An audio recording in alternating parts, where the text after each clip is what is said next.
Okay. Good morning, students. In the previous class, we discussed about Newton's first law of motion and also Newton's second law of motion. Okay. In this class, we are going to discuss the Newton's second law of motion continuous part. Okay. We know that in the last class we discussed Newton's SI unit of force is Newton. SI unit of force is equal to Newton. Okay. In serious system, unit is gram centimeter per second square. And also 1 Newton is equal to 10 to the power of 5 dyne. 10 to the power of 5 dyne. Okay. And for gravitational unit for force,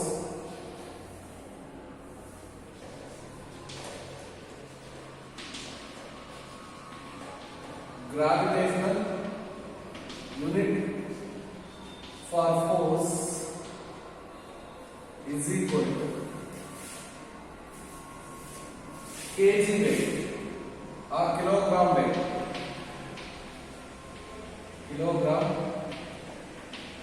weight.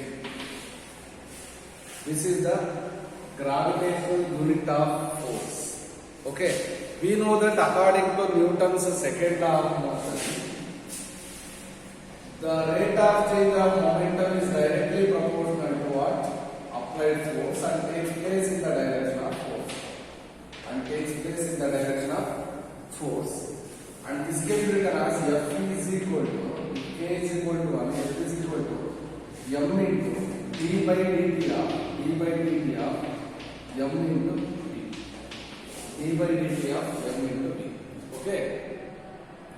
For example, if mass is constant, velocity will be varies. If mass is constant, only velocity will be changes.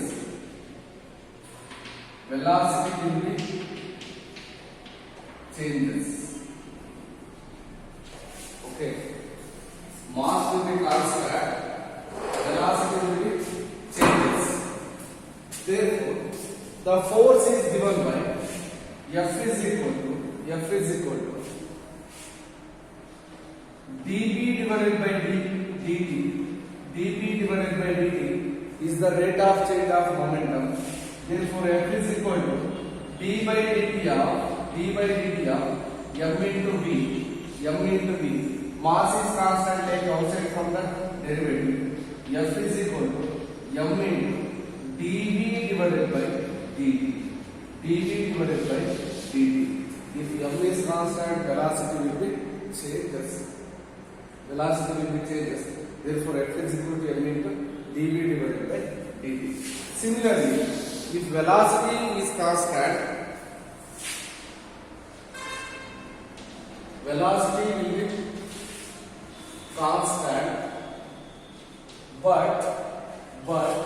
mass will be changes. Mass will varies. Therefore, F is equal to dP divided by dt. F is equal to, instead of P we can write M into V. D by dt of M into V. Here M is constant, take outside from the derivative. Therefore, F is equal to V into dm divided by dt. V into dm divided by dt. Where dm divided by dt indicates rate of change of mass.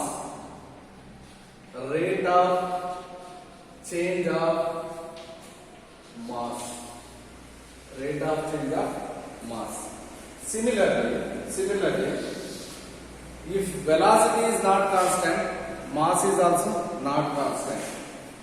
V and M is not constant, It means both velocity and mass will be varies. Therefore, force is equal to dp divided by dt. Force is equal to dp divided by dt. F is equal to, instead of dp divided by dt, d by dt of m into v. M into v. Both are variables. Therefore, differentiate partially with respect to time. That can be written as, this is first term and this is second term. For differentiate partially, for partial differentiation, d by dt of u method, u is the first term and v is the second term. That is equal to differentiation of first term into, write the second term as it is, differentiation of first term into second term, d by dt of uv method, first term and second term, that can be written as differentiation of first term into, write the second term as it is, plus differentiation of second term into, write the first term as it is. Okay, this is the partial differentiation formula. If the terms, variable terms are u into v method, u into v form, uv method is differentiation of first term into second term plus the differentiation of second term into first term. Therefore, apply this formula to this equation, we will get differentiation of first term is m and second term is v. Differentiation of first term is dm divided by dt into, write the second term as it is v, plus differentiation of second term is dv divided by dt into, write the first term as it is m. This is the partial differentiation when both m and v are not constant. This is about Newton's second law of motion. And next concept is, for example, if the force and acceleration are in three coordinates, expressed in three coordinates. The force and acceleration are expressed in three coordinates. Force and acceleration are in three coordinates.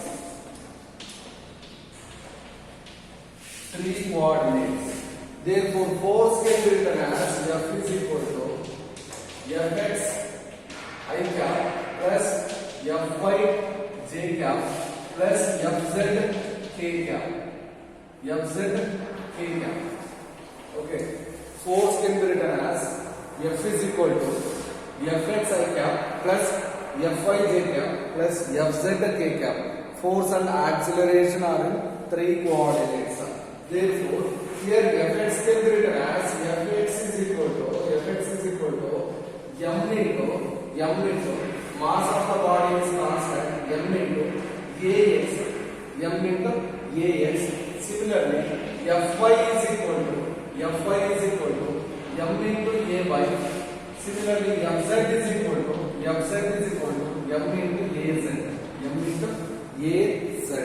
Therefore, where a vector is equal to ax I cap plus ay j cap plus az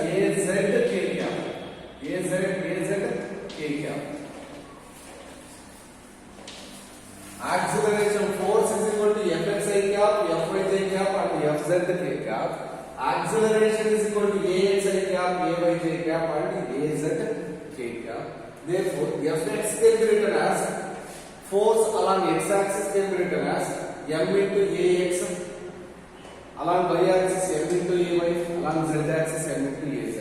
Where acceleration along the three coordinate system, ax I cap plus ay j cap and az k cap.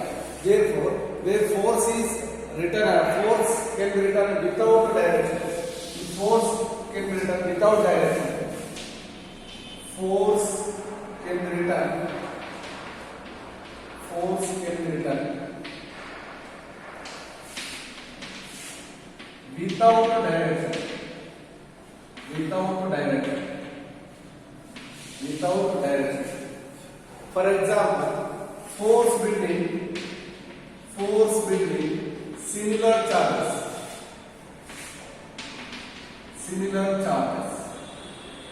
force between similar charges is repulsive force and force between opposite charges is attractive force.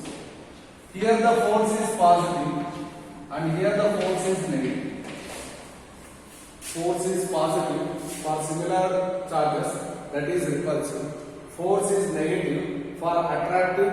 So force is negative for opposite kind of charges, that is attractive force. Okay. And we know that the nuclear force is the strongest force in nature and weakest force is the gravitational force.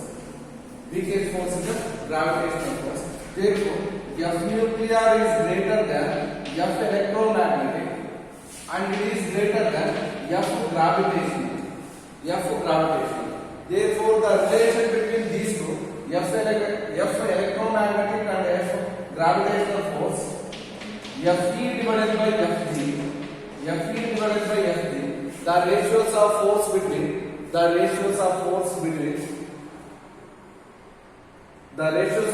for electromagnetic and gravitational force, that is equal to 10 to the power of 45 times 10 to the power of 43, not 45, 43. Fe divided by Fg is equal to 10 to the power of 43, or Fe is equal to 10 to the power of 43 times greater than Fg. 43 times greater than Fg. This is about the Newton's second law of motion. And for momentum, we know that momentum is nothing but a quantity contained in an object. We know that how to change the momentum by applying the force. How to change the momentum by applying the force. What happens when applying the force? Its velocity will be changes. We know that the momentum P is equal to m into v. Delta P is equal to change in momentum. That can be written as mu minus mv. That is, u is the initial velocity, and v is the final velocity. If initial velocity is greater than final velocity, we take it as mu minus mv. If final velocity is greater than initial velocity, we take it as mv minus of minus. Sorry. If u is greater than v,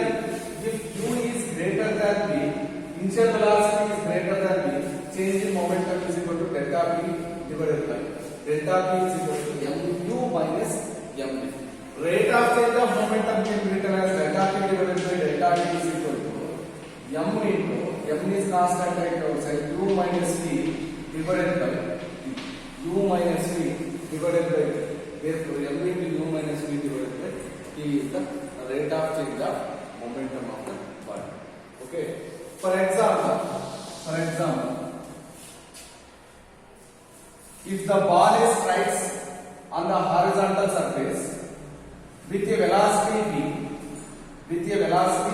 v, ball is strikes on the horizontal surface with a velocity v and rebounds with a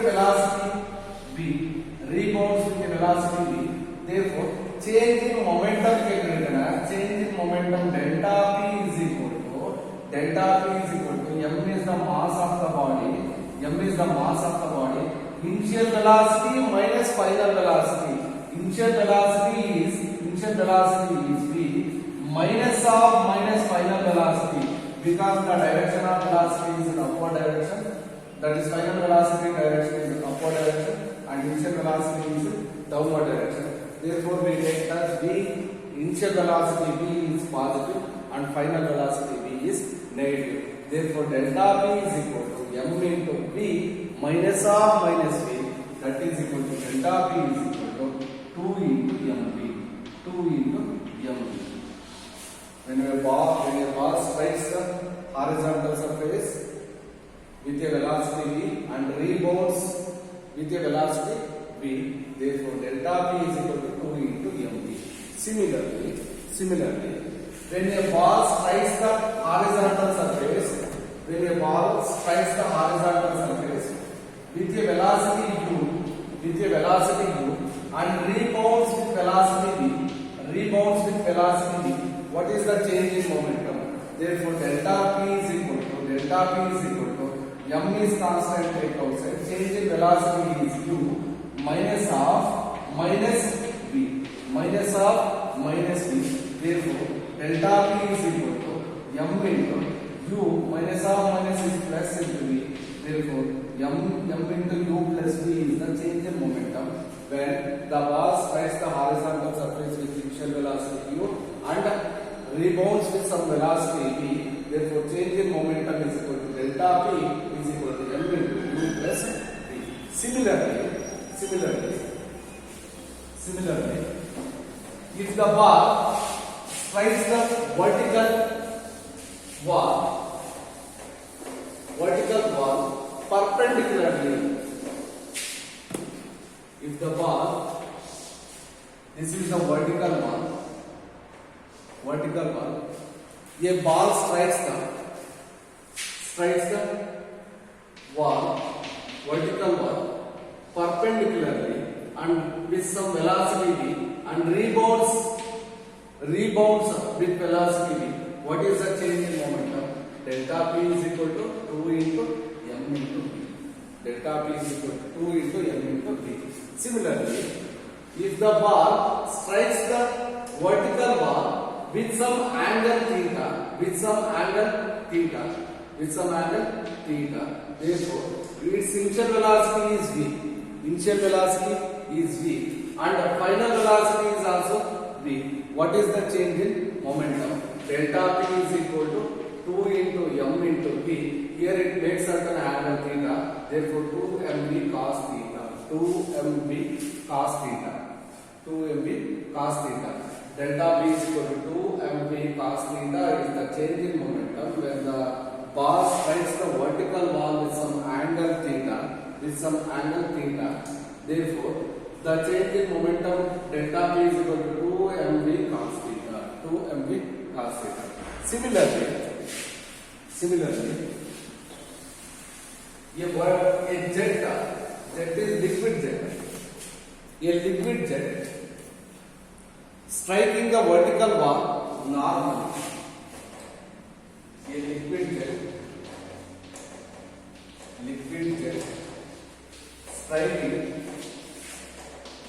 striking the vertical wall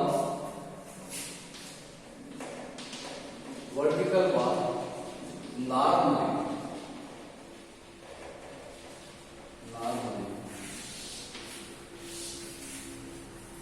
Consider a wall, vertical wall,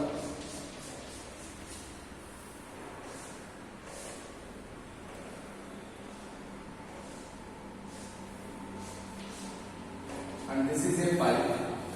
Inside the pipe, the liquid is flowing, and liquid is ejected from this nozzle. This is the nozzle. After striking the wall, the liquid moves parallel to the wall. Liquid moves parallel to the wall. And v is the velocity of the liquid. After striking, at the time of striking, the velocity of the liquid, this is v1, this is v2. v2 is equal to 0. At the time of striking, the v2 is equal to 0 because it has some velocity, initial velocity v. After striking, its velocity will be 0 and it moves with some velocity v1. How to calculate the force? And also change in momentum. We know that force is equal to delta P divided by delta p divided by delta t. F is equal to delta p means m into v divided by delta t. M into v divided by delta t. Here the mass will be varies. Some amount of mass moves in this direction and the remaining amount is in this direction. This can be written as F is equal to delta p delta m divided by delta t into v. Delta m divided by delta t into m. Here m can be written as, we know that liquid having certain density rho. According to the definition of density is equal to mass divided by volume. Mass divided by volume. Mass can be written as mass is equal to density into volume. Volume can be written as area into length. Here mass is equal to area into length. Therefore, mass divided by time is equal to density is rho into area is a into length divided by time. Length divided by time is called velocity v. And therefore, F is equal to instead of delta m divided by delta t, we can write rho a into length divided by time is velocity v into this velocity v into v square. Therefore, F is equal to rho a v square. F is equal to rho a v square is the force exerted by the jet on the wall. This is F is equal to rho a v square. Okay. Similarly, a jet striking a vertical wall normally at the rate of delta m divided by delta t with velocity v, force exerted on the block F is equal to v into delta m divided by delta t, v into delta m divided by delta t, and initial acceleration of the block, initial acceleration of the block A is equal to F divided by m. A is equal to F divided by m is the initial acceleration of the block. Similarly, a liquid jet striking a wall with some angle, vertical wall with some angle theta.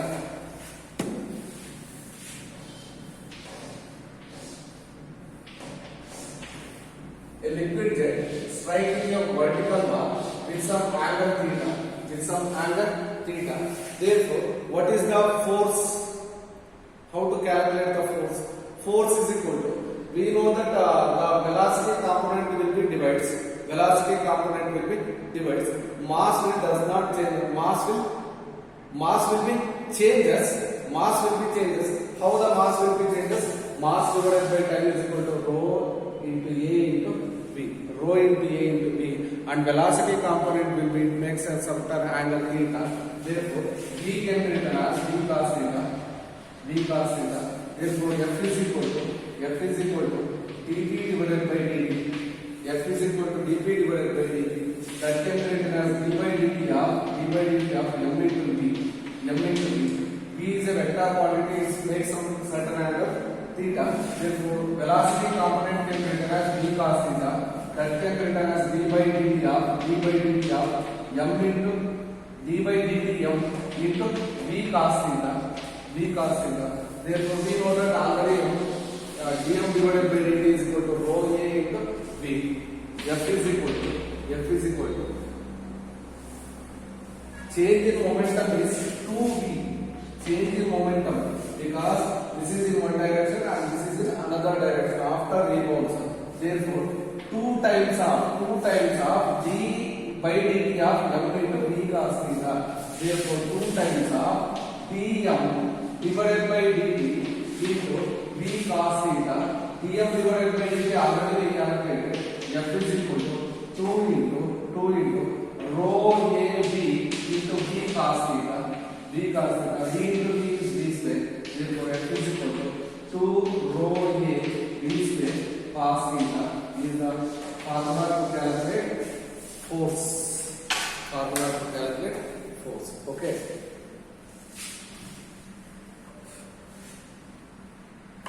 Okay. This is about the some simple concept about Newton's second law of motion.